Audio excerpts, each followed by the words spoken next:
અંતઃકરણની સચ્ચાઈ એ સંબંધોની સ્નિગ્ધતાનું રહસ્ય છે.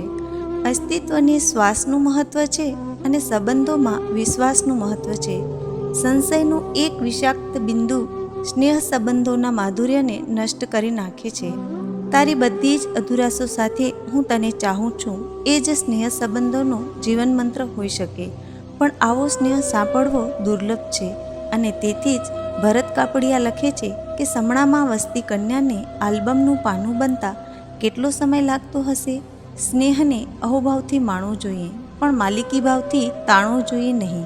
સ્નેહ કદી કોઈના પર પોતાનું આધિપત્ય જમાવતો નથી. સ્વતંત્રતા એ તો સ્નેહની પૂર્વ શરત છે.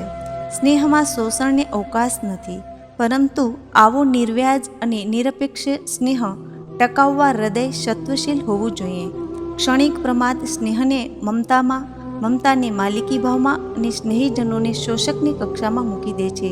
સંબંધોના અભિશાપને વ્યક્ત કરતા સુરેશ દલાલ લખે છે, એક વખત આપણો સંબંધ હતો સરોવર અને માછલી જેવો, આજે હવે માછીમાર અને માછલી જેવો.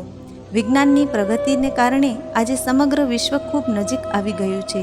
વિજ્ઞાનની આ સિદ્ધિ કૌતુકાસ્પદ છે, પરંતુ હવે સમસ્યા ઊભી થઈ છે માણસને માણસની પાસે લાવવાની. આજે ખભાને ખભો લગાડી અને બેસતા માણસોની વચ્ચે પણ હજારો માઇલનું અંતર હોય છે.